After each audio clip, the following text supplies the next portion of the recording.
Assalamualaikum warahmatullahi wabarakatuh. Para pecinta MCM dimanapun Anda berada, dan juga Jamiah Majelis Zikir dan Sholawat Al-Mubarak serta yang lain-lain. Alhamdulillah kita bisa bertemu yang kedua kali untuk mengambil iktibar atau mengambil pelajaran dari hamba-hamba Allah yang soleh. Dan pada kali ini kita masih akan menceritakan tentang salah satu di antara bukti-bukti atau keramat daripada Mbah Kyai Dimyati Rais Kaliwungu. Jadi kemarin saya sudah pernah cerita bahwa ada beberapa lagi kekeramatan beliau. Salah satunya adalah suatu ketika, jadi saya itu dulu adalah seorang yang apabila sudah mempunyai guru, itu saya yakin terhadap seseorang, pasti saya akan sering mendatanginya, bahkan ketika ada masalah-masalah yang sangat pelik. Nah, suatu ketika hampir mungkin keadaannya seperti inilah. Banyak masalah, karena dulu saya itu masih kuliah jauh, dan saya sudah berkeluarga, bekerja tuh. Lah pada saat itu masalah sangat banyak sehingga saya membutuhkan hiburan. Nah, jadi seperti halnya nabi-nabi itu kalau dalam keadaan kepayahan pikir itu Allah Subhanahu wa taala memberikan hiburan, saya juga mencari hiburan. Tapi hiburan saya bukan mencari hiburan-hiburan yang bisa menghilangkan dari iman kepada Allah Subhanahu wa taala. Saya mencari hiburan itu mendatangi orang soleh, bertanya tentang sesuatu atau apalah kira-kira yang ada manfaatnya. Nah, pada saat itu singkat cerita saya datang karena pikiran pada saat itu memang lagi tidak karuan sama sekali, tidak ada mood sama sekali. Saya datang ke tempatnya Mbah Abah Dim.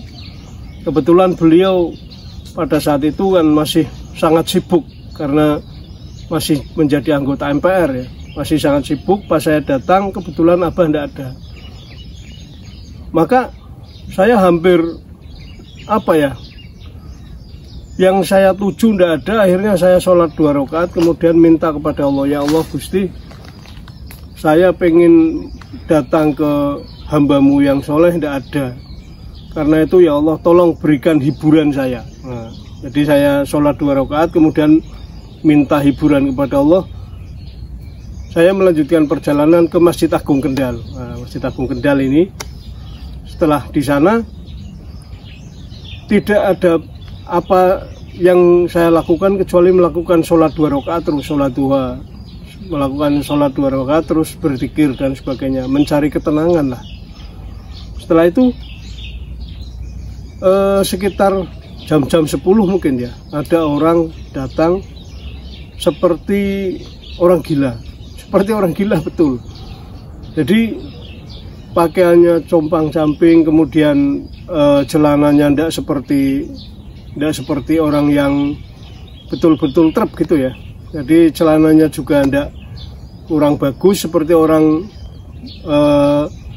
mencari barang-barang pemulung itulah. Nah, dia di Masjid Kendal, kemudian yang dia lakukan itu datang ke depan makomnya Kiai Mbah Wali Joko. Kemudian di sana dulu bangunannya belum seperti ini, dulu masih bangunannya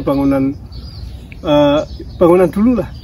Nah, kemudian ke makamnya Mbah Wali Joko seperti guneman itu apa ya? Seperti bercakap-cakap, kemudian tertawa sendiri, kemudian seperti orang bercakap-cakap persis lah.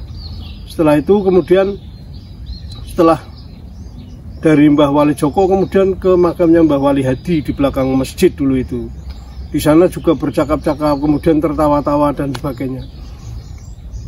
Lebih dari bolak-balik lebih dari 7 kali lah, lebih dari itu. Terus seperti itu.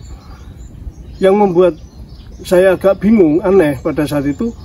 Padahal banyak orang, apa orang itu tidak tahu atau bagaimana? Yang jelas kanan kiri terus bolak-balik, tidak ada satupun orang yang mengingatkan, tidak ada satupun orang yang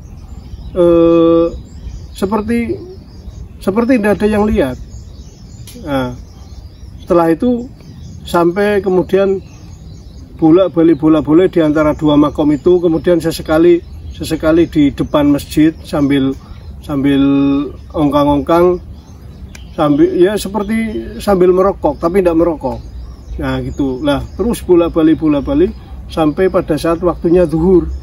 Nah pada saat zuhur melakukan sholat bareng semua orang banyak. Saya sholat sengaja untuk menunggu beliau, karena saya masih belum yakin ini orang benar atau enggak, kan gitu, maksudnya orang waras lah, ya atau tidak. Saya sholat, kebetulan di tempat di sebelah saya masih kosong. Nah kemudian orang itu datang tepat di sisi saya, sebelah saya, tapi sholatnya sudah sudah di tengah-tengah gitu loh. Sudah di tengah-tengah. Jadi dia melakukan sholat bareng-bareng. Kemudian setelah sholat selesai, beliau juga langsung berdiri lagi.